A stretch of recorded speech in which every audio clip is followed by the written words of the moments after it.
How's it going, everyone? I am Dylan. This is my cousin Carlo. This is All You Can Board, and today we're doing a video that's kind of similar to one we did in the past where we looked at, we each picked 5 games at different price points with like $20, $40, $60, $100, but we're doing this with lengths of games. We often talk about, a game feeling too long or a game being too short or the right length, and sometimes we kind of, it's not that we don't talk about that in reviews or bring that up in critiques and stuff, but I don't think we often spend as much time talking about it as probably it's worth talking about, because it's kind of a big deal for a lot of people. You can have an amazing game, like you could take a game that everyone's talking about, like Ark Nova, and you could have that be like a 3-hour experience, and that's gonna like take out maybe 40 or 50% of people that might play it because it's like, oh, I just don't have time for a 3-hour game, right? Could be the same thing with like Feast for Odin or Agricola, things like that we talk about. So to really hone in on the length of a game and what we think are some of our favorites at different lengths that really encompass like filling that length of time with really, good experience, but also just like with maybe not a lot of downtime, or feeling like,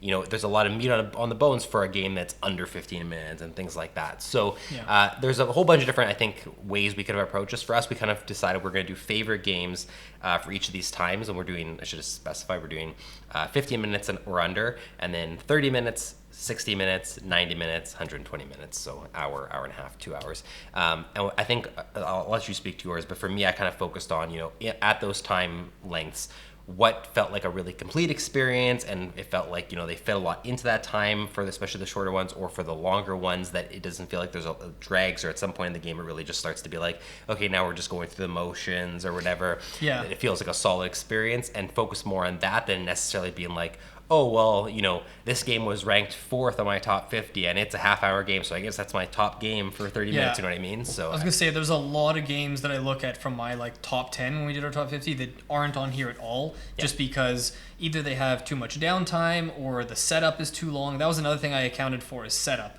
If the whole experience is an hour and a half, but it takes 10 or 15 minutes to set up and another 10 to 15 to take down, it's too much wasted time to be making it onto this list. So I think that's pretty much it. I did not factor in setup time like that. Now, I'm only saying that because I think with one of my picks, it has gigantic setup time. But anyways, I'll talk about that one. No, that's fair. That's fair. And I'll say it was a couple of the games I left off, it was heartbreaking to be like, I know that the amount of setup just makes it so I can't put this on the list. Yeah. But I guess I approached it from like, I'm going over to someone else's house and it's just already set up on the table and everything's perfect. Okay, so it's only the start and end of the game, and the game ends and you just run it out of your place and leave it for them to clean up. I walk in, I sit down at the table, and someone's already being like, "Okay, let's schwazi," and we're already just like deciding who goes first. And when the game ends, I'm like, "Oh, okay, I gotta go. Like, have fun cleaning this up." So basically, you're imagining it's Board Game Arena, but in person. Yes. You've just gotten too spoiled with Board Game Your Arena. house is Board Game Arena for me. No, put the game away, click a button, it's closed. That's exactly what we're doing here. Love it. All right, so I'm going to throw it to you, and we're going to kick things off with the first one, which is 15 minutes or under. And again, I should have also specified for these, it's not quite as stringent as our price one was, where it's like you can't go over this, because a game can fluctuate every time you play. So roughly, as long as it falls in that time frame regularly, I think you're safe. I think that's it. As long as it often falls under that time frame, I think that's pretty good. But it can depend based on player count, even for some of these games, and we'll touch on that if we're talking about a specific preferred player count or whatever. Yeah, for sure. All right, so I'll get into it with my first game for 15 minutes or less. And that is Sprawlopolis. Nice. So this is a very tiny little wallet-sized game. I talked about it on the channel before a couple times. You can go watch my Sprawlopolis versus Agropolis comparison video. The reason I chose this is that for this specific time, I was really close to picking either Great Plains or Fantasy Realms. But what I found, and I was close to picking Santorini as well, but what I found with those games is that even though a round can play in 15 minutes or less, usually when I play any of those games, I want to play multiple rounds, and I found that I just end up doing best of 3, or we play it again right away, and it ends up going longer. And usually if I'm with friends and I'm sitting down and we only have, let's say, 15 minutes left in the game night, and someone really can't stretch it to even 20 or whatever, sometimes I might rather just sit around and chat and recap the night. So this comes into play as a solo option, because I'm most likely to play a 15-minute or less game if I'm just by myself. So whether I'm traveling, I haven't traveled since I actually got this, but I imagine one day when I get back to traveling, this will be the ideal travel game. But you just take these cards out. It's a little 18-card deck. and they have cards on one side that have scoring conditions, and on the other side they have these little city layout things with roads and different types of land, and you're basically just you take 3 cards as your scoring conditions, and then you have these other 15 cards you're trying to piece together to create this thing. It's a really fun game that plays very quickly. I think it plays best solo. I tried it once. I don't remember if it was with you or maybe it was with Anna as a 2-player game, and I honestly liked it a lot less with 2. I thought we played it. Maybe we did. Yeah, I think we did. I think we tried it at the cabin. Yeah. And I just find it to be a much more interesting game solo, and it sometimes might run longer than 15 minutes if the goals that you have are really tough or you're really agonizing over your moves, but it's just like, and there's basically no setup. Like you open this thing out, you take the cards out, give it a quick shuffle, put 3 out on the board face up, and then you're ready to go. Not even that. There's no setup. You just take this, you sprawl up. Not quite. A little bit of a misrepresentation here, but close enough. But yeah, it's a great game. Plays super quickly, and again, it's one of those ones that you can take anywhere. There's no setup time really, and you just you could play multiple rounds in a row. You might even be able to play twice in 15 minutes. I don't know, but for what it does with the amount of time, there aren't many games that give you this much to think about in 15 minutes or less. So that's Sprawlopolis. Great pick. Yeah, I think I've only played it the one time, but this is one of the ones I guessed you were going to have at this spot. The other one I thought you were going to have that I almost put at mine, and I thought might be our one crossover, was Fantasy Realms, because I was pretty close to putting Fantasy Realms here as well. So that's I think the consolation winner on this time limit, because I didn't pick it either. But Fantasy Realms is a great pick too. For sure. Yeah, and I might have to lend this. You might have to play this solo. I should. You talked it up enough that I think I need to. Yeah. All right, so my first pick here is probably going to seem like a cheat right off the bat, because it's the only game I can think of that literally says in the title that I'm cheating.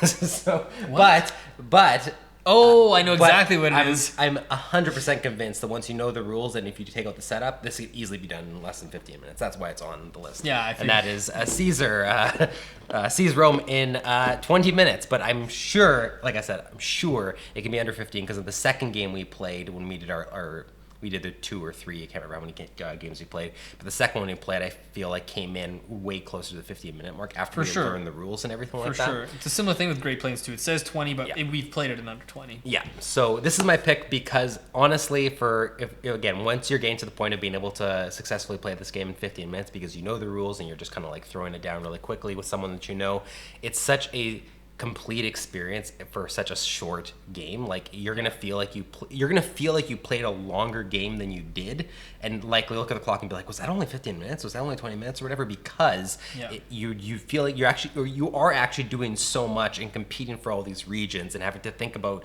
not just like, am I gonna win this region, but what's that gonna mean with like the chains I'm forming because I've won the regions that are adjacent and I want to get more of my things chained out that way, or I'm trying to grab these specific ability circles. Like the entire game comes down to just placing these circular discs that have a number of one on both sides of it, on each half of the disc, and you having to face one to one territory and one to the other, and that's going to determine your strength in that territory. Once the territory is completely enclosed, whoever has the most strength value is going to win that territory, and you're placing these control discs. Whoever places all their control discs first wins. So it's a race in that sense, but the race is done using like this area control type mechanic, which is kind of a neat way to approach it. But because of how much is going on, it feels like such a meaty game, and yet it's saying 20 minutes. Again, I'm like, I know for a fact you can do this in 15. Again, maybe taking out the setup and stuff.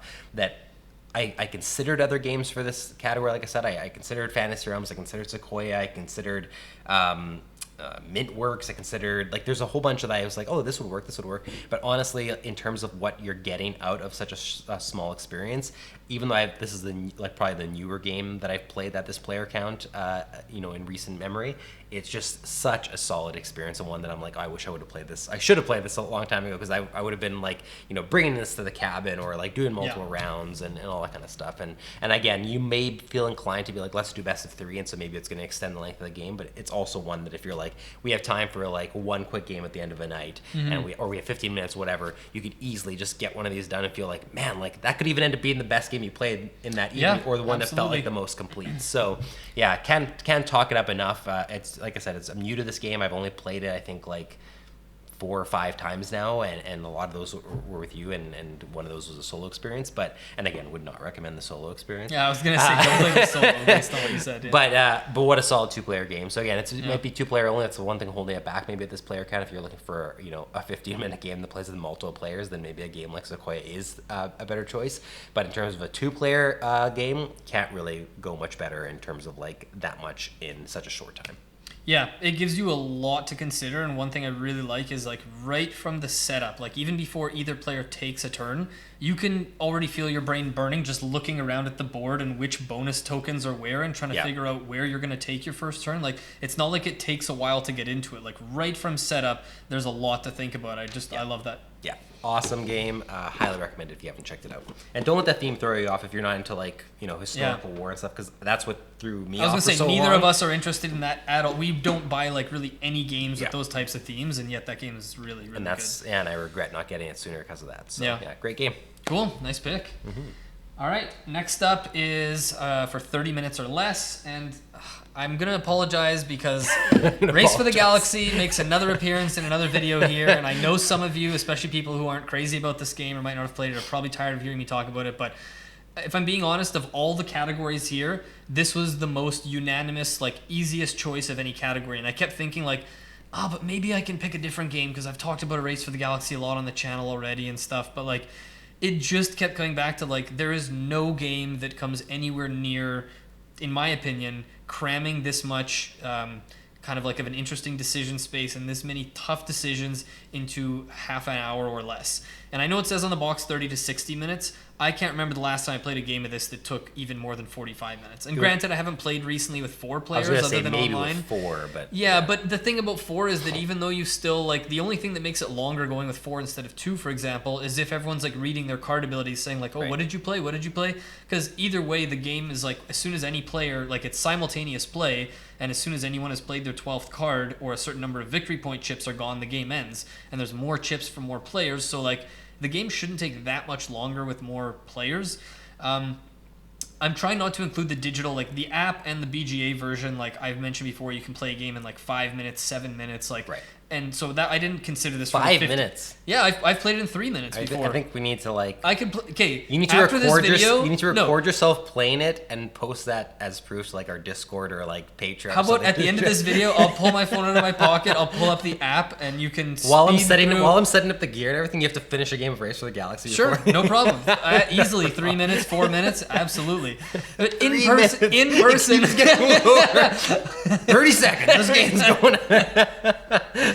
But with setup, like even I tried playing this like in person, just as a 2-player game not that long ago, and I think we got it done in like 25 minutes. So very quick game, not much setup. It's just deck of cards and some victory point chips. But what makes this game so brilliant and what packs so much into this amount of time is the fact, and we've talked about this before, we like this in a lot of games. I know you like this a lot about Marvel Champions, is the idea of which card in my hand am I going to play, because the cost of the card is discarding other cards from my hand. Right. So if you have 6 cards in your hand and they all have different costs, and you're thinking, I can play this card and it's the most expensive one and it'll make me discard all the other cards in my hand. And like, yeah, it'll do a lot for me right now. It's the best card for me right now, but then I'm going to be discarding these other 2 cards that would have been good. So maybe I'll play this weaker card and then hold on to these other ones, but when do I know that I'm going to be able to get this other card out? Right. And then you're also looking at your opponent and trying to think like, okay, well, could really use like some produced goods on my stuff right now on my cards here.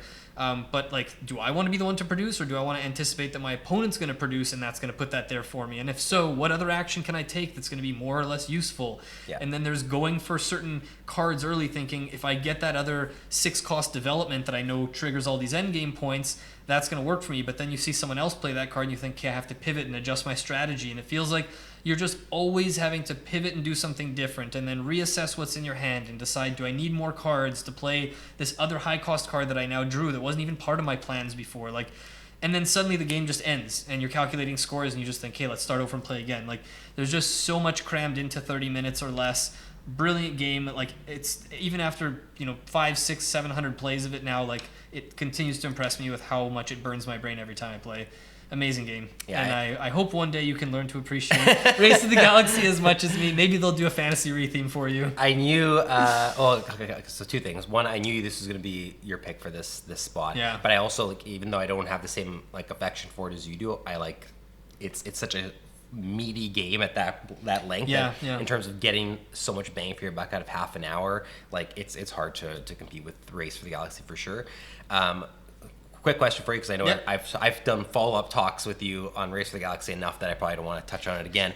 But if they went the route of the way that they had Century Spice Road and then Century Golem, and it was essentially a reskin, if they just reskinned it with a smaller box and called it Race for the Realm, and it was just a fantasy game, but it didn't lose any of, it was basically the exact same game, just completely reskinned, would you be more, less interested, or completely indifferent? Like, I know you know how I would feel, but So, just like, okay, it's tough because before playing it, like, I generally gravitate more towards the, like, fantasy type stuff over space as well. So without playing it, I would probably be pretty interested in that. But I've come to appreciate, like, because there's a deck of like 100 plus cards, and the idea of going to the galaxy, like, you don't know what you're gonna get, you don't know what's on this planet, you don't know what's on that planet. I feel like the theme has grown on me more over time, and it's made me appreciate. so it fits better. Like, yeah, like I used to think like, what are you racing for? It didn't make sense, and the more I've played it, it's kind of felt more thematic, and I appreciate that now. Even though I might like the look and artwork more of like a more fantasy type game, I think that racing for the galaxy makes more sense in terms of having this giant deck of cards and you don't know what you're going to get. Like, it kind of feels like you're truly going out in space and just looking around. Yeah. Like, there's something there to that. If they release Race for the Realm, I'll get Race for the Realm, and then that'll be like, then we'll have to do a Race for the Realm versus Race for the Galaxy video, and it'll be like both of our top 10s of all time. Absolutely. Or something. And I have to say just one other thing real quick. I remember I forgot to note these down here, but I remember looking online before I came over. This has a BGG weight of 2.99, which I challenge you or anyone watching to find another game that gets anywhere near a 3.0 difficulty that you can play in under half an hour. Yeah, that's or true. in 3 or 5 minutes on the app. Yeah. 3 minutes. I'm telling you, as soon as you're done filming, in in 3 minutes, I'll show you. Okay. Race for the Galaxy, the best half an hour game out there by a mile. All right. My pick for half an hour game is another newer one, but one that I think is worth this conversation, which is Mandala. Nice. So the reason I'm putting this here is because I played a bunch of Mandala. It's funny, I've played our Board Game Cafe, local Board Game Cafe's copy more than I've played my personal copy. But I've played it a lot now, and not only do I really like it, I've come to appreciate, again, for a short length, this is easily a game that you can do in half an hour, and probably less once, again, if you did multiple games, the second game when everything's already set up and you're just kind of reshuffling, going back into it, would probably be even shorter. Yeah. That also has a variable ending length because the game can end at different points depending on like how the mandalas are going, so it could be really short games. I've had really short games. Yep. But there's so much strategy packed into such simple rules, and at these lower counts, the rules will likely be, out of all the games we talk about, I would say probably Race is the most complex out of all these games, like out of Mandala, Race, and all these. Definitely. But there's so much strategy in Mandala for such a simple set of rules of just like, you can either play cards to the mountain, which is the middle section of the board that we are sharing, or you can play it to your own personal field, or you can discard and draw more cards. That's all you're doing. So you're just managing your hand and finding a way to play these cards to the area.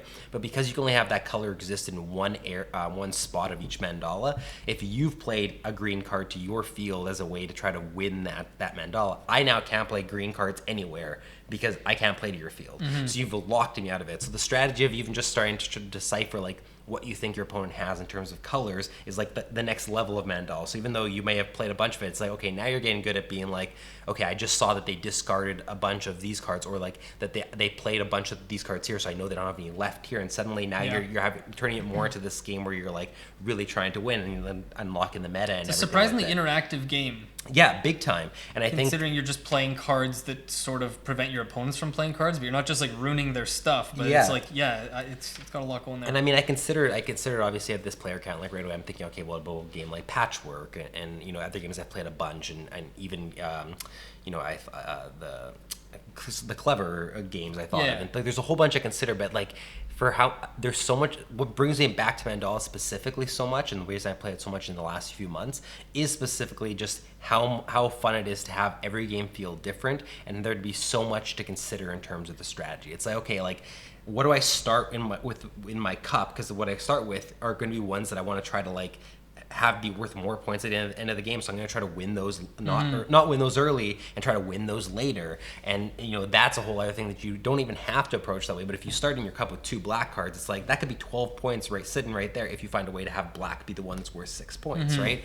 So like even just things like that, like here's another layer. Here's another layer. Like every time I play, and those things change as the game goes too. sure. Suddenly you have a bunch of one color in your hand, and you're thinking, "Well, I got to change what I was doing because I want to save these for a way that I can score better for them later." Suddenly, or you're weighing like, okay, well, black color is worth 5 points for me, but it's only worth 2 for Carlo. So how can I use that to my advantage to be like, when it comes time to start like alternating picks from the mountain, if there's a bunch of black cards out there, is Carlo going to like really take 6 points? But then potentially give me 15, or is he willing to like you have to start, but there might be another color you want to grab. So like there's so much to consider, and yes, there's part of it that it can come down to be like, okay, well then you're doing a lot of math in your head, like, okay, 6 points to 15, but I'm grabbing this. Like, sure, there's a slight bit of downside there, but I've never really gotten too caught up in that I'm spending too much time doing like a bunch of math in my head. No, and I feel like that mathy part only comes into play right near the end. Like, I've only played it once, to be fair with you, but I felt like it's too hard to calculate how things are going to end up or where the values are going to land early. So I feel like it's usually later in the game where you're calculating it a little bit more, but it never stood in the way or hampered my enjoyment of it personally. So for a half-hour play time to have that much table presence in terms of like putting out the mat and just like feeling kind of like a relaxing experience, but tie that in with so much strategy, and you can get so into it with the interactivity with the person you're playing with if you really want to. I feel like it's just a really versatile choice at 30 minutes, and one that I think that people who are coming into it for the first time are going to want to come back and re-explore multiple times, because that's what's brought me back so many times, and it's slowly become a go-to game for me in the same way that like a lot of games from these designers and these small box games tend to go. Lookout Games 2-player packages are just killing it. It says actually right about on the back of the box, like they have the thing all the time for Lookout. Exceptional components, fast-paced turns, high replay, and it's true. Like the fast-paced turns is very true, and a lot of the time in these short games, like usually there's a lot of short games where you don't get a lot of turns, and in this one, like, I don't know, what would be an estimate? Like, you probably get at least 20, 30, 40 turns, and like maybe not 40, but like you do get a lot of turns, and it goes back and forth pretty quickly because you don't have like a ton of options, but it's enough to keep every turn interesting, but there's not a lot of downtime. And you're never choosing between a whole bunch of actions. You have like, yes, there's a third action of discarding, but that's the one you use the least and you try to avoid. So really it comes down to 2 actions. Play to the mountain, play to your field. Like you're doing one of those things, right? And because it's so simplified that way, but there's so much depth to your decisions and so much to consider. That's what I think brings me back. One other thing I have to point out real quick that you mentioned, which I thought was really interesting, because I hadn't considered this about the game, but you said earlier managing your hand. And if you had asked me, like, before filming this video or some other time, like, hey, what would you classify Mandala as? I would have never thought of it as a hand management game, but that is actually a really big part of it and one of the most interesting things, because you have that max of 7 cards that you can hold, and is it playing in the mountain or the field that lets you draw 3 cards? Playing in the mountain. Yes. So that's a part of the game, because you don't want to always be playing in the mountain when you have almost a full hand. You almost want to deplete your hand first to then take advantage of drawing 3 cards. You can only play 1 card to the mountain, but you can play as many cards as you want. Exactly. Right? So you kind of do want to be switching up which actions you're taking, so you're emptying your hand and being more efficient, but then getting that big draw when you need it, and then that discard, even though it feels like you don't want to do it, every once in a while that is the best way to manage your hand. So it feels like it does pack a lot into the game, because when you first explained the rules, I thought, okay, the game is on the board in front of me, and the more it went on, I realized, like, I do have to kind of mix up what's going on here and figure out the best way to... Am I going to play all my green to the field, or do I feel comfortable playing 3 for now to make my opponent think maybe I play them all and hold a couple of those green back to play to the other Mandala, or to stack on there later? Like, it has that aspect kind of thing, games like Lost Cities and Arboretum, where you think, I can play something, get something for this card now, or I can hold it and I might be able to do a lot more later, and that's the key to a good hand management game. Yep, for sure. So that is Mandala. That is my 30-minute pick. Nice. Very nice, very nice. Okay, now we are up to 1 hour or less. I'll just quick shout out to 2 games I waffled on that I was very close to putting on here, which were Renature but it just had too much setup and teardown time, and too often we found it goes over an hour. Right. And the other one was Noose Fjord, which really depends on the player count. So instead of Noose Fjord, I picked another game by Uwe Rosenberg called Glass Road. Nice. So this is a game that I think right on the box, I think it says 30 to 60 minutes. Or no, it says 20 minutes per player, which I guess if you're playing with 4, technically could be 80 minutes. But yeah. I specifically have played this with 4 players in under an hour before. This is a fantastic game, and of all Uwe Rosenberg games, this, again with Noose Fjord, are the 2 games that pack the most into the shortest amount of playtime. Like, if you just look at the size and weight of the box, and this is like a $60, $65 game, and like as a 2-player game, you can play this in like 30, 40 minutes. Setup isn't too bad, and you basically get a lot done in the game. It plays over 4 rounds, and you're going to play anywhere from 3 to 5 cards every round. But there's the aspect of you're choosing which cards that you yourself are going to play, or you're holding cards in your hand that when someone else says, hey, I'm playing the, water carrier, if you're holding a water carrier, you can also play that card. So you're trying to get away with playing certain cards that you hope other people don't have, so that you're the only person who can get both abilities, or piggybacking off of other people's cards so that you can get a free extra play, and then they only get one of the abilities on their card instead of both if anyone else has played the same card. So there's this interesting card play thing going on, but then you've also got the resource wheels where everything you do in the game only comes from the cards you play, but that's generating resources. And then of the like 15 different cards that you have, I think there's 2 or 3 of them, or maybe 4, that can buy buildings, and you're buying these buildings that go into your... So between the card play, the resource conversion with the wheels, building stuff, like actually choosing which buildings to get, but also where are they going and what are you clearing off of your board to make room for them. There's just so much to consider, and I love the fact that in this game a lot of it is the order that you're going to do things too, because you might go into the round taking a card that lets you build a building, but you might realize like, okay, I still need to spend 2 action. I'm going to need to gain, a little bit more, let's say brick, and I'm also going to need to gain some like wheat before I can even build. So I'm going to play my build card third.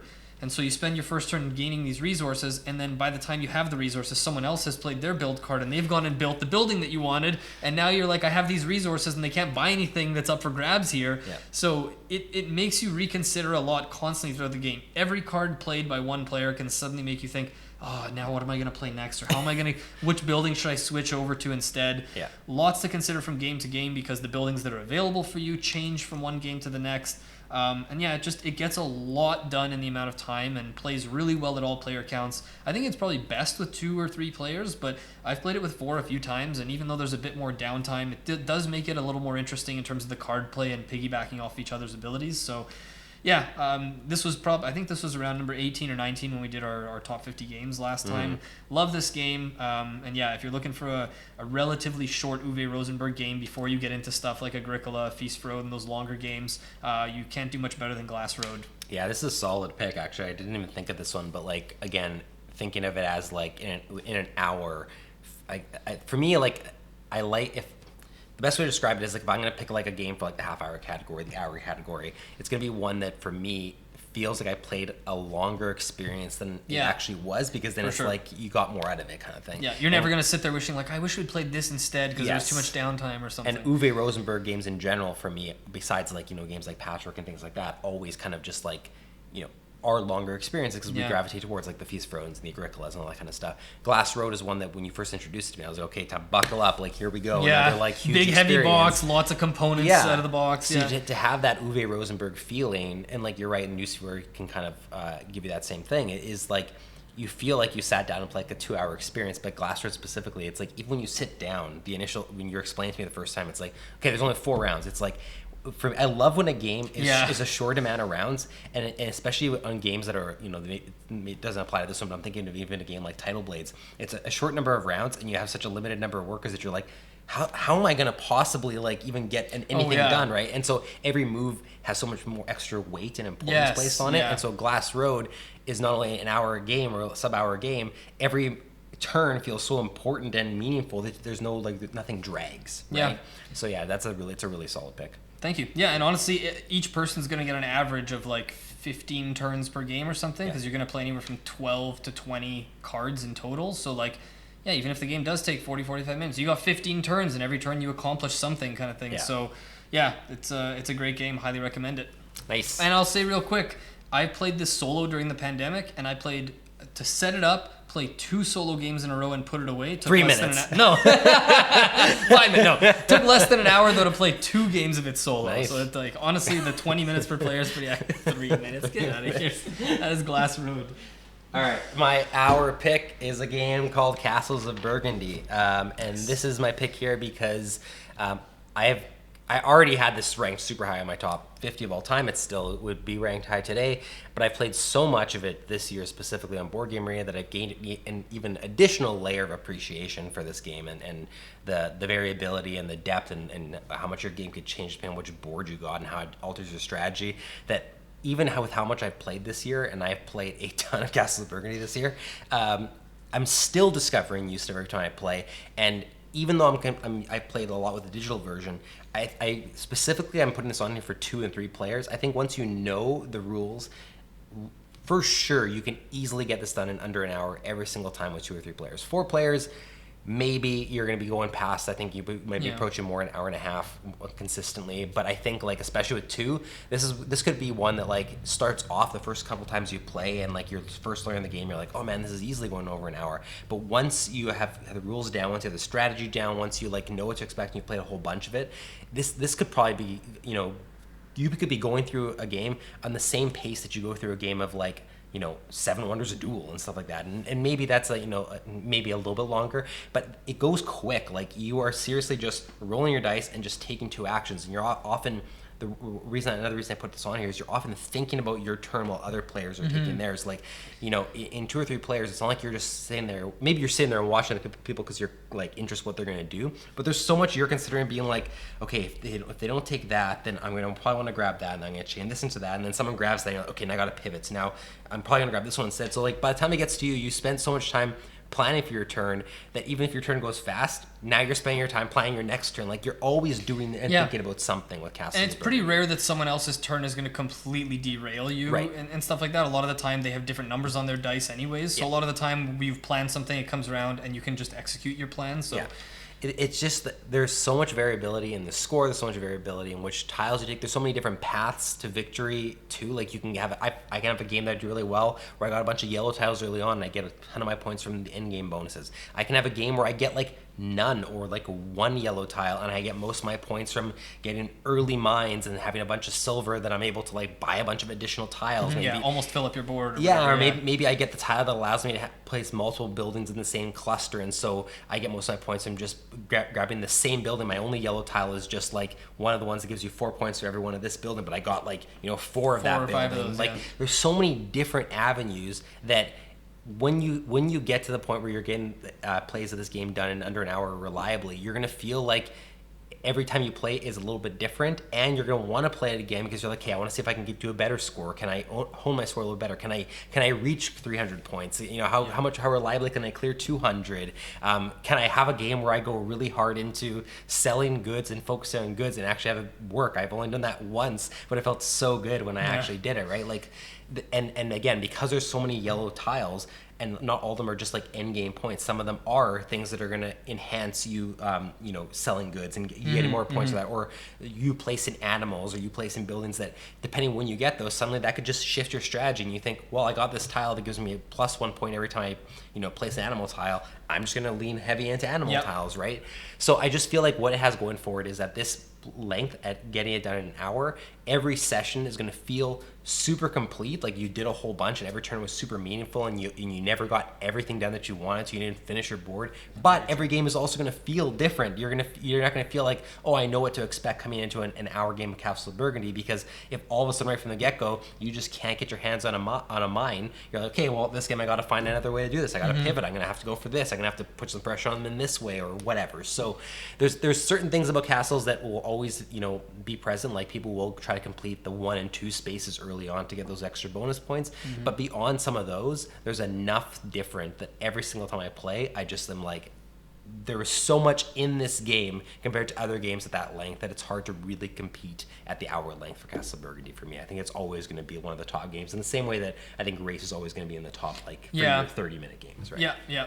I will say too, like, this is one that we have like somewhat differing opinions on, but it's definitely grown on me more over time, and I think it's because of the more I play it, the quicker it gets. And I think that's what makes me really appreciate it more and more is like, I think the first time you taught it to me to like go over the rules play, it probably took us around an hour and a half to play. And then it's like, what does this building do again? Okay, and what does this one do again? And then later I'm like, wait, I forgot. This one looks kind of like this one. They both have red roof. What does this one do again? But like once you know the rules, like I haven't played it much in person recently, but I've been playing on a board game arena and just like you get games done very quickly. And I think you always get the same number of turns, right? You always get, it's 25 turns, right? 5 turns each round over 5 rounds. So if you think about it, like even if you were taking a full minute per turn every single turn for 2 players, that's 50 minutes. Like not counting the little things between rounds, but like there's going to be times where you take a 20 or 30 second turn. So like easily you could play this game in 30, like it says right on the box, 30 to 90 minutes. Yeah. I think if you and I were to play it right now, we'd probably do it in like 40-ish minutes, right? So like it does pack a lot into that amount of game time. I think my game times would average out of 2 players at 40 to 45 minutes. Yeah. And that's why I said like 2 to 3 as well, because I think 3 player, 3 is still very good. Yeah, 3 is still like 2 and 3 are really close for me. I still prefer to 2, but 3 is very close, and 3 adds another layer, and you can still get it done in under an hour. Yeah, so that's an extra benefit there. For sure. I wouldn't advocate for playing it with 4, but with 2 or 3 and that play time, it's So that's good. Castle of Burden. It's my hour pick. Nice. All right, so now we are up to the 90 minutes or less, and I'll just say right now that I briefly considered putting this in the next category of 2 hours because we've had games of this that have gone 2 hours or more, but I've often heard people say it's a 90-minute game, and BGG listed as, I think, 90 to 120 minutes. So I'm putting it in the 90-minute category, and this is Keyflower. I didn't even know. Did you have your own copy of Keyflower? Yeah, I bought it a little while ago. Oh, I haven't played it yet. It's like in perfect condition. Can I have your lid? No. I want to trade lids. To call back to a previous video for anyone who remembers, but Dylan has destroyed his box because he has no respect for Keyflower. No, I'm just kidding. Dylan loves Keyflower too. And has owned it for much, much longer than I have, so his copy is just a little battle worn. But so Keyflower, I think it says 90 to 120 minutes around the box, 2 to 6 player game. I'm going to say it right now. Agricola is not on this list. It's not in this category, and it's not in the 2+ hour category, and it was really tough to leave Agricola off the list. The reason I picked Keyflower over Agricola, they're both similar length of games. They're both worker placement, but Keyflower, I think, has a bit less downtime to it, and even when it's not your turn, I think Keyflower is a little more interesting when it's not your turn because you're looking around at the different, like, there's like in Agricola, there's still the analysis of looking at the worker placement spots and figuring out where you want to go and what's more important. But in Keyflower, that changes throughout the round, and there could be like you could be trying to decide: do I want to place a worker to fight over this spot, like to outbid someone to gain that tile, or do I want to save this one worker for later, and do I want to use these other workers to take this action that my opponent's going to get? Like, it just feels like when it's not your turn, there's even more to consider in this than in Agricola. And also it packs maybe more different types of mechanisms into one game. Again, even though I like Agricola more as a game, this has the auction or bidding style thing where you're to actually gain the tiles or, again, to use them, the colors that determine them. You've got the route building stuff in your own little territory to be able to actually move your resources to where you want to get them. You've got the end game goals that you look at the start of the game, and you don't know really if you're going to pursue them or not based on how things go throughout the game. If you don't get the tiles you need, you might not want to pursue those anymore. And I've seen there's someone in our Discord, shout out to you, Klein, because a huge Keyflower fan. He's always talking about it, always championing the game to other people. And he has mentioned that he has pretty comfortably played 2-player games of this, and I think he said either an hour or hour 15, like 70, 75 minutes kind of thing. So that's why I was comfortable putting this in here at the 90-minute mark. I will say again that I think most of the times you and I have played it, it's probably gone closer to 2 hours. But then again, I think other than the first few times you and I played it as a 2-player game, pretty sure every time we've played it since, there's been at least one new player who's been learning the game for the first time. And then there's clarification on, what does this symbol do again? We don't play it very close together either. It tends to be a game we play like a couple times a year. Which is a crime. We should probably play this more often. Absolutely a crime. This in modern art, we should just be playing once a month. Just get 5 people in a room and just play both of those games alternate all day. But yeah, Keyflower is amazing, and from what I've heard, it doesn't add too much to the playtime with 5 or 6 players. We haven't gone above 4 yet, I don't think. I think the max we've done is 4, at least for me. It's on Board Game Arena as well. Not super well implemented there. Like, I would definitely recommend the in-person version much more over Board Game Arena. But yeah, it crams so much into the game. Trying to decide which type, like colors of workers. You have your private screen. Are you gonna start investing in these green meeples that can give you special abilities? Are you keeping track of what colors you remember other people taking on their boats and all? Like, it just feels like your brain is constantly going the whole game. And yeah there just aren't many games, if any, that are this satisfying in this amount of time. Yeah, what else can I say about Keyflower? There's Well, I was expecting it to see it on one of your. I mean, I'm not confirming or denying that it's not. Like, I'm just what else can I say? It's an amazing game, and I think you said it best. Like the way we categorize this, where like how much you feel like you got out of that time limit, it's hard really to top how much you get out of a session of Keyflower because of all the game mechanics at play and how much thinking you're doing. If you don't like thinking for like an hour and a half, 2 hours straight, maybe not. Like you're constantly thinking because there's so many things to consider with not only the actions you can take on your board, actions you can take in the center, bidding on the things in the center, taking other people's actions in their territory, route building, like which color meeples you have, what color meeples everyone else has, who has green meeples. Like you're not going to stop considering stuff, but yet it's so much fun to consider everything. And because there's so much to consider, I feel like it's really hard for someone to just be like, oh, this person's just really good at memorizing what colors everyone has. Or no, like, that's not enough of the game. No, that's not a big enough part of the game to determine who's going to win. This is a meaty experience. I think you're being a little bit optimistic at the hour and a half, but I will say that at 2 for sure, and at 3 probably if you were playing with people that didn't need any rules overhead, then for sure. Yeah, I realize again. I very briefly considered putting it in the 2-hour category, and I realized it was a bit of a stretch to put it here, but it's right on the box, Dylan. Yeah, 90 to 120. It's Can't on argue with the BGG box. as well. Can't argue the with the Discord box, folks have spoken to. Thank you again, Klein. 13 plus. You can't play this if you're 12. Can't argue with the box. Exactly. Yeah. Yeah, great pick. Yeah, amazing game, and we talk about it all day, but we'll set it aside for now. Okay, this pick I think is going to surprise you. Keyflower. No, it's Imperial Steam. Oh man, I forgot. Imperial Steam was literally my backup pick that I almost this close to picking it. I'm glad to see this. That's good validation because this is one of the picks that I'm surprised, but I'm glad. Yeah, this might not even right now because I haven't played it enough crack my top 50 in terms of games of all time. I don't know yet. So that's why it was kind of a surprise pick for me. But the more I thought about it and I looked at games on my shelf, in terms of like, again, using the criteria of like for that time length, feeling like you played a longer game, how much you got out of it. Like as I'm you putting this here specifically as 2-player Imperial Steam because I doubt. Right, because we haven't played it with 3 or 4. Yeah, and I really don't think you're going to get a 3-player game done in an hour and a half. But I could be wrong. Maybe if you've played a whole bunch. But as a 2-player Imperial Steam, the last time we played it, I just remember leaving it being like, I feel like I just played like a 3-hour epic, but I think both of us even said like, yeah, if you take out the setup time, like we got that done in an hour and a half, and we were both like, wow. Yeah, it was like 1 hour and 40 minutes, and it was the first time we had played it, so we had to go back to the rulebook a couple times, and like for the first time playing a game this heavy, it made no sense how we got to the end and we're like, we finished the game. Like we didn't cheat, we didn't do anything wrong, and like I don't know, it played so quickly. It's a really solid game that has so much going on. It might be overwhelming for some people. It's probably the biggest barrier here is again, I am not counting setup. This is the one I said at the beginning. I'm not counting setup. And that's what I was going to say. Setup is a beast on this. This is one where like it's an hour and a half if you already have it set up or someone set it up for you. So like there's a lot to overcome here, but when it's actually set up on the table, when you know how to play and you're just enjoying Imperial Steam. I mean, I'm not going to go for the overview of everything going on. It's obviously a train game. There's obviously like, some of the things you see from like 18x. Careful, someone's going to chime in and tell you that doesn't count as a train game. It has trains. But it has aspects of like things you'd find from like 18xx games. I'm just getting ahead of whoever's going to appear in the comments saying, it's not a train game, it's an economic game. Yeah, I know, but it has trains. Get off our backs. But like for how much you're considering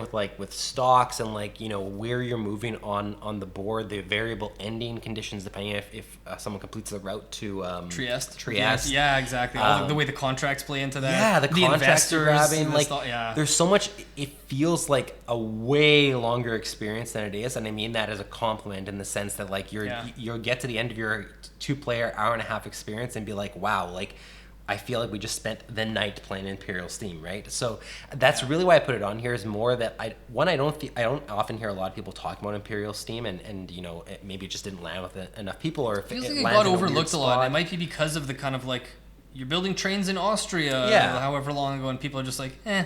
Yeah, like I feel like, and maybe the people that are really into 18xx games don't want to. To them, it's a step down. Like who knows, right? It's a tough spot maybe for it to be, but it's one that I just want to explore and play so much more because of how much I've gotten. How much I've gotten out of it. And again, for it to accomplish all that, and give you a pseudo, again, I haven't played 18xx games. I'm only comparing this to what I know about them. But to give you the pseudo slimmed down 18xx experience with so much of the meat still in the bones in 90 minutes, I think is a pretty amazing accomplishment. Yeah. Again, if you can get over like the setup time and some of the other complexities there. But honestly, I just think if you haven't checked this out, if you're looking for a game that is going to feel really heavy, really long, and it is going to be heavy in the rule learn, but yet you're going to get it done in a reasonable amount of time and be able to get this to the table more frequently because of it, it's a hard one to compete against. So I'm glad that you said you had it as an option, because I was like, am I crazy for putting this at the 90-minute one? Like I said, I was so close. The only there was a couple reasons why. Like first off, because I prefer Keyflower, but the other thing was like the setup time, and I've only played it once so far. Yeah. But I was so close because of like there aren't many.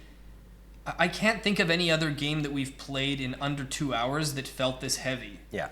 Like, even though I like Keyflower more as a game, this has more to think of. This is a more complex game to teach, complex game to wrap your head around. Like, there's more going on and more to consider here for sure. And the fact that it does it in that amount of time is just mind-boggling. Like, and even just the strategizing from the start. Like, you look at the layout of the map and you're trying to figure out, like, what am I even doing this? Like, your brain never stops working the entire game.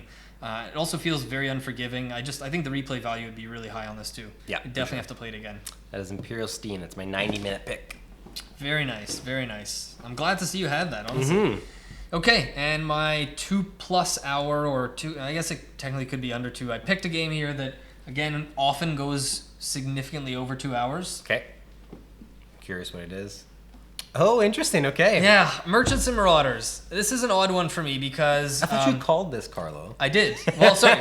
I was gonna say that's why it's an odd one for 2 reasons. Yeah. One is that I haven't played it now in at least I think 2 or 3 years, something like that, maybe 3-4 years. And the very first curating my collection video I did, where I talked about games I'm getting rid of, I talked about this, and I've offered it up a couple times to friends and family, and no one seems to want. I think even the people I've played it with who have really enjoyed it have all felt the same thing that I've felt, which is the barrier of like, do I really want to own the game that I have to relearn the rules for that's like pretty complex, and like I have to reteach it to people, and it's only going to hit the table maybe once every year or two because of you forget the rules and whatever. But I just kept thinking, because I was thinking of it as 2+ hours, and I kept thinking like, we've talked about it on this channel before. Like, we tend to, a lot of the time, gravitate towards games that have a lot for what is in the amount of playtime. And we don't play a lot of games that take 2 hours or more, because a lot of the time, if I think, like even if I think of Merchants and Marauders, which on average probably takes around the 3-hour mark, even though I love this game, if I could play one game of Merchants and Marauders, or play, let's say, in that 3-hour time, if I could instead play like Race for the Galaxy and Renature and like one other game, like I'm always going to pick playing 2 or 3 games that get a lot done at that time rather than one super long game. So I don't have a lot of 2+ hour games that I play often or that I really, really love that are high up on my list. And when I kept thinking about the long games that I had that I considered Vinuge, Lisboa, we've recently played Root, but I've only played it once. We've played Oath, Gloomhaven Scenarios, like all these games, the one that I've had the most fun with, like consistently start to finish, and also just like throughout each session, is Merchants and Marauders. And part of that is that win or lose, even if I've lost by ending the game with like 4 or 5 points compared to someone who ended with 10 or whatever, like I'm always enjoying myself from start to finish, because there's so much packed into the game from like the standpoint of like the actual mechanisms where you're sailing around the Caribbean and trying to decide if you want to be a merchant or a pirate. And then there's also the battles that you get into. And even if, let's say, like you're getting into a battle with another player, or you're getting into one of the NPC battles with a naval ship or a pirate, I'm just as engaged being like, yeah, take Dylann down. Like I'm rolling the dice for the pirate, trying to hope that you get your ship sunk. And then someone, you die and you lose all of your stuff on your ship, but you have your gold stash, and you take a new captain and you start over, but you still kept your points from before, and you have maybe your gold that you stashed, and now you're trying to come back at sea and fight someone because their ship is partially, destroyed from before, but now you have a new ship. And like, so even when you're losing and getting knocked down, you never feel like you're completely out of it. And the game has this narrative in it, because like after the game, there's always like minimum 10, 15, 20 minutes of people just going like, oh, and then that time, and you got sunk, and then you got that Dutch bounty, so you couldn't go to the Dutch port to repair your ship, so you had to sail around, and then this person shot this person from afar, and like, There's just so much fun to be had in this game every time I play it. But again, the big barrier is the rules, and especially the combat, because there's ship combat where you're just shooting at each other from afar, but then you can board the other player's ship, and then there's crew combat, and the way that the dice work is different, and if someone has this on their ship compared to yours, they get an extra die compared to you, or one less die, and there's just little things that you can easily overlook or miss out on that could be crucial to the game. So every time I've played, I've had to refresh on the rules beforehand, and that's why, like, I've looked at it on my shelf a couple times and been like, do I still want to try getting rid of that, or do I just say I didn't cull it and decide to keep it? But, like, when am I going to play this? So I'm probably still going to cull it, pretty sure. But, in terms of, like, a long epic experience, if I could just play one game right now that was going to take this long, my choice would be Merchants and Marauders. As long as I remembered the rules or someone else remembered them for me. Yeah, for me, this is one of those games where I've only played it once, and the one time I did play it, I just remember leaving it thinking I had a good time, but it felt too long to me. Yeah, that's fair. And it's also not one I think I would, like, want to come back to, if that makes, like, I want to, but I want it to already be, like, all set up on the table, and me to have somehow already know all the rules and just be able to sit down and start playing. That's the thing. I don't want to do the rules, learn on it again, and kind of go down that whole rabbit hole. But I can even from the one time I played, I can see the appeal and why someone, like, or why you have like, you know, gotten so attached to it, or enjoyed so much, or why people could, like, play this every month kind of thing. Like, I understand the appeal. It's just one that I don't think is ever going to have that appeal for me specifically. Yeah, that's fair. And I would agree, like, even if I knew the rules better, I don't think it's something I would play more than, like, 2 or 3 times a year. Right. But again, it only won out for me ahead of the other games because this is one that, like, again, if you ask me right now, like, would you rather play Vignuge or Lisboa or whatever other games, like, I'd probably pick and maybe that's part of it is sentimental and nostalgic, but it's just that it's, even if I get absolutely destroyed, I know I'm not going to feel like, well, I wish I'd done something else with that time. Yeah. But I will say real quick, the quickest game of this I've ever played was probably around 2.5 hours, and I have had it go as long as, like, 4.5 or 5 hours. Right. So, like, the playing time really can vary on this depending on what kind of battles happen, how many times people get shot down at sea, whatever. Yeah. But yeah, amazing game and fairly thematic, and for me, the most enjoyable, like, pirate game I've played. Not that I've played that many, I guess. Yeah. Cool. Yeah, Merchants and Marauders. All right, solid pick. And my final game here, my 2-hour pick, is Keyflower. Ah, there it is. So I put Keyflower here specifically because I thought about where it should end up. I've almost always had to be like a 2-hour game or around a 2-hour game, and I specifically actually think that my favorite player count for Keyflower is 4. And 4, I think, will always be around 2. I think if you play with 4 people that had all played it recently, knew the rules, and you sat down and played it, you could get it done in 2 hours consistently. So I and probably maybe even a little less than 2 hours after a while. Yeah, maybe even 90 minutes. Who knows? Yeah. But knowing that that's kind of where I prefer to play, and that's where I'm recommending it, that's why I put it at this spot. I'm honestly not going to say a whole lot more here because it's already a long video as it stands, and you already said a bunch. We talked about it, but I'll just add that, like, there's the player interaction element is something I didn't touch on last when you brought it up for your 90-minute pick. Is just that, like, there's so much going on in terms of, like, what you're competing for, what everyone's colors are, who's going after the green stuff. Can I use their action spaces so that they can't use them, but then they're going to get my piece, or they can use mine before I can use my own. Like, the player interaction is so successful and so good in Keyflower, and I can enjoy a game without player interaction. There's a lot of games I like without player interaction, but if it's going to have player interaction, it needs to be something that doesn't feel like it's just tacked on. It's just there to be like, oh, look, we've got interaction. Like, we added this one little person's thing. Yeah, exactly. Yeah. Like, oh, there's one thing that's added on. This is like a game that every aspect of it feels like it is, like it should be there, and it's what makes the game so successful. And of course, obviously, bidding and everything and auctioning. But yeah, you cannot win if you're not paying attention to your opponents. No, you just can't. It's an amazing game. I honestly am not. This is gonna be a really quick pick here because we've already talked about it. But yeah, Keyflower is an amazing game. We've talked about it a bunch. If you're gonna play with 4 players, expect it to be around 2 hours. But I think it's gonna be one of the most solid 2-hour experiences that you can probably get to the table, as long as you're okay with auctioning and player interaction and someone just ruining your day, because your day is going to be ruined probably multiple times by someone else at the table. And I always love too when you have like 2 players who you think are competing for something. You're like, I'll bid 1, and then like the other person bids 2, and you're sitting like, if I bid 3, are they gonna? And then suddenly another player comes out of nowhere and bids 3. And you're like, what are you doing here? That's like, what's so great about the 4-player experience. Yeah. There's more chances. And then someone else is using the tile after that, and then someone else is getting those workers. And amazing. Yeah. So since you're not going to say a lot about it, I'm going to ask you a couple things. Like, first off, What other games did you consider for 2+ hours? Or if you hadn't, let's say you had put this in the 90-minute category, can you think of what else you would have put in the 2+? The only other one I considered, because I was pretty sold on this, the only other one I considered was A Feast for Odin. Fair enough. And it's, I'm not, again, this isn't what this, because Feast for Odin has more downtime, I guess, exactly. right? That's when it came down to fit, like how much fits into the time length and using that criteria. Using under those parameters, Keyflower I think is a more successful 2-hour game than Feast for Odin is going to be in terms of a 2-hour game. Even though I prefer Feast for Odin slightly to Keyflower, I think if we're just talking 2-hour experience, Keyflower kind of trumps it in that way. That's fair. I wonder if people who know us and know the channel are going to be kind of up in arms that neither a Feast for Odin nor Agricola made it into this. Yeah, it's a statement right there. So what about something like Gloomhaven, which you had as your, I don't know if it's still number one, but you had as your number one, like. Was that because the scenarios can sometimes be, like the playtime is so varied? Yeah, like because it's scenario based? It's because it's scenario based that I didn't even consider, because I almost thought I considered for the 30-minute category putting My City. But again, My City is it's so different for depending on the scenario, depending on the campaign. Gloomhaven's the same way, depending what scenario you're getting into. It could be at varying length. It could be a 40-minute scenario. It could be an hour-and-a-half scenario. So it was just really hard to quantify that way. And I just, for some reason, didn't consider campaign games for this, because I'm thinking them as games that people are going to come back to reliably at that player count. Being like, I want a game that I can come back to that is 90 minutes and it's going to give me that 90-minute experience, like, as I want. A campaign game is going to do that until you're done the campaign. Yeah, that's fair. I think that's kind fair. of why I didn't include it.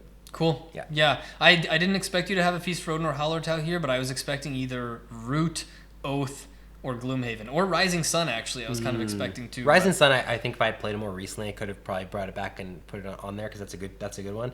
But it was just at every spot I had. Imperial Steam was like honestly the most surprising one for me on the list. The other ones I kind of just like knew what I wanted there, and I had other ones I waffled between. But yeah, cool. But yeah, that is Keyflower. Awesome. So yeah, those are our 10 games, 5 each at each of those time frames. Curious, let us know what you think about the video in general. What are your picks for these games at these time frames? Did you prefer one list more over the other maybe? Let us know. Feel free to pop on over to our Discord and come join us there with all the folks who love to chat games and this kind of stuff. Otherwise, thank you so much for watching as always, and we'll see you next time.